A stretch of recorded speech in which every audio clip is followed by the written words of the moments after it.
The Lord be with you. And with your spirit. A reading from the Holy Gospel according to Matthew. Glory to you, O Lord.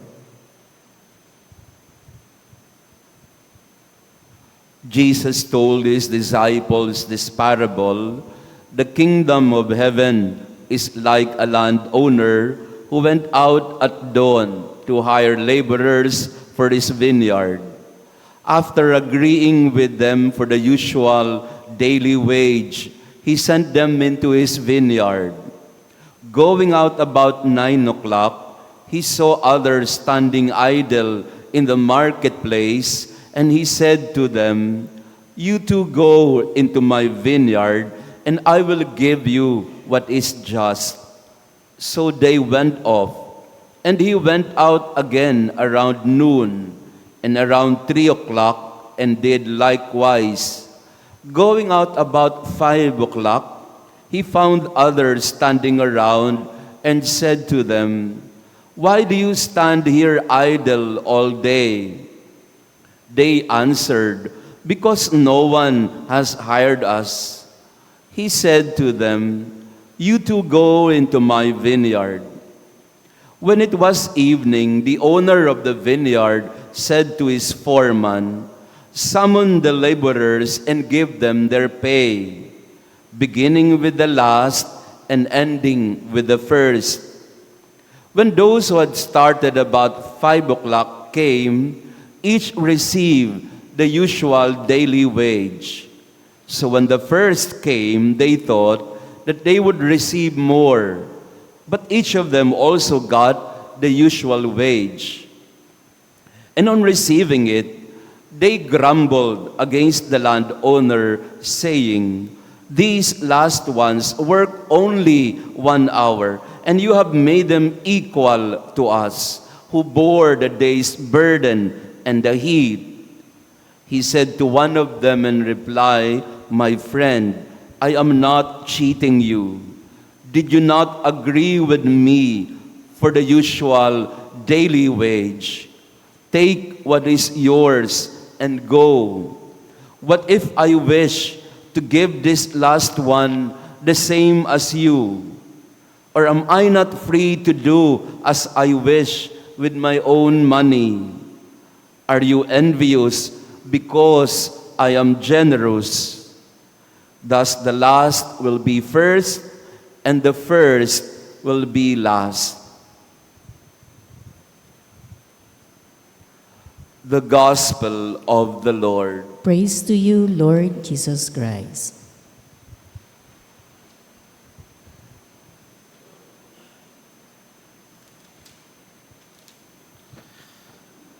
Meron ho tayong sinasabi sa Tagalog na bakit ka pa nilipat sa banig kung nasa kama ka na?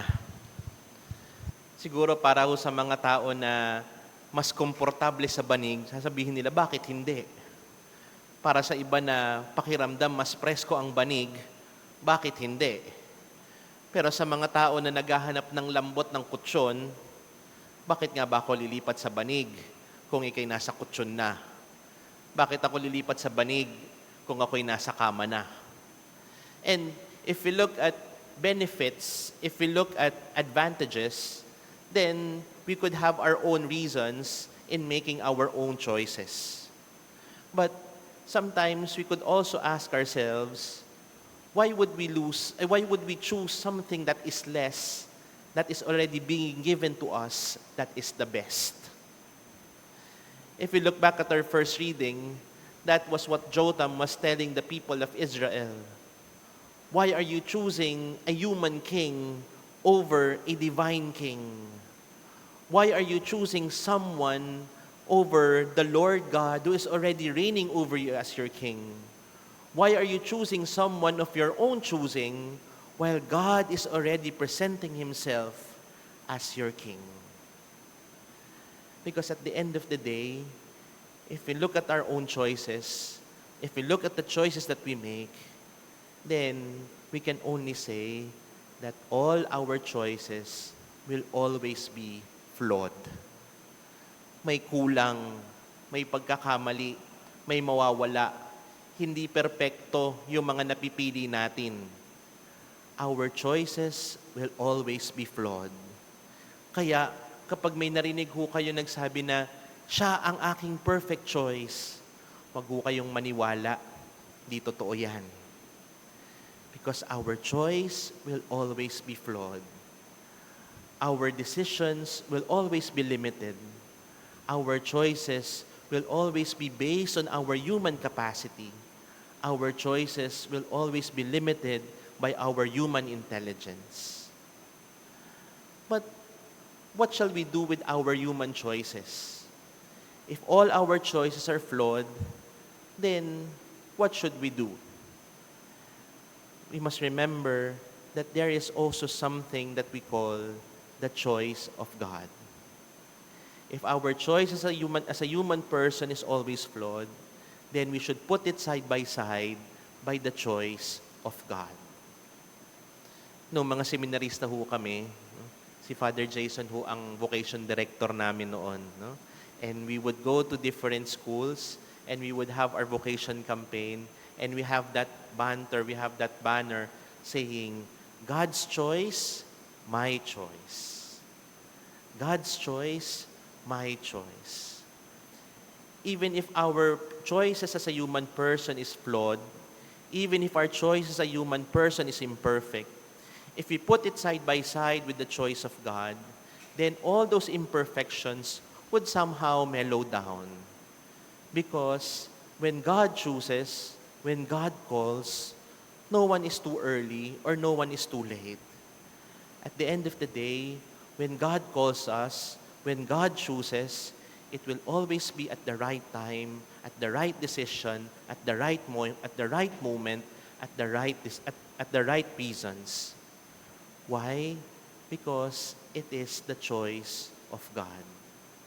That's why if we look at our gospel, if we will just measure it with human standards, we would also ask, why is it that the workers who entered last were also given the same wage?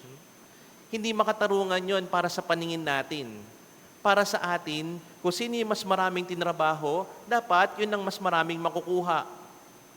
But let us remember the first words of Jesus before He told the parable. The kingdom of heaven is like this. This is not the kingdom of the earth. This is not the kind of world that we are thinking. This is how the kingdom of heaven will reign. At the end of the day, no one is too early or no one is too late. But when God calls, when God chooses, it will always be at the right time. It will always be for the right reason. It will always be the best decision. It will always be the best choice. If our choices are flawed, let us not worry. But hopefully, we can always put it side by the choice of God. Let us pray.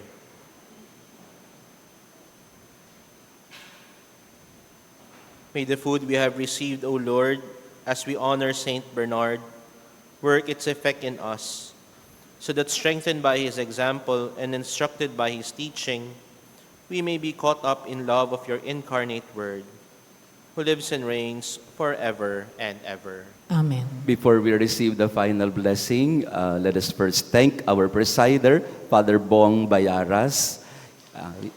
He used to be with the Manila Cathedral and he is now studying in Rome. Bakasyon ngayon sa Roma, kaya sila'y nagpahinga muna at umuwi. At baka gusto niyong bigyan ng baon yung estudyante, okay din lang po. No? So, but then again, thank you, Father Bong, for presiding in our Mass. The Lord be with you, And with your spirit. and may Almighty God bless you, the Father, the Son, and the Holy Spirit. Amen. Go in peace, glorifying the Lord by your life. Thanks be to God.